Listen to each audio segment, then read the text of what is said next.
But what else? What else can we do to take the viewer eyes right into the subject, right? Because when you have a picture that has the same luminosity, the same amount of light as the background, your eyes start wandering. You don't know what the focus of the image is. So that's when you start looking at leading lines. So this is, so you darken your background, your subject should be a little bit brighter, you light it with flash. That's why we talk about the importance of flash. That's why you need to use flash. There are several posts about this on my feed. Okay, and then you look at your scene, you're always looking for those leading lines. Let me show you one picture what I'm talking about, because leading lines will be there.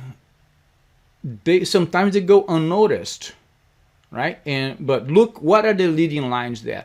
Look at the chandeliers, how the chandeliers funnel on the couple. They were posed there because of the chandeliers. There are two reasons they are posed there. I mean, actually, a bunch of reasons. I'm sorry.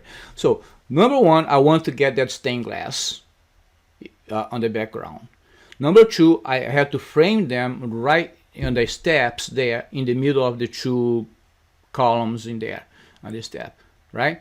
And but look at the chandeliers, how the chandeliers guide your eyes right into the subject. This is the power of leading lines. Look at that picture here, how darker the background is from the bride and groom. This was shot inside the church right after the ceremony.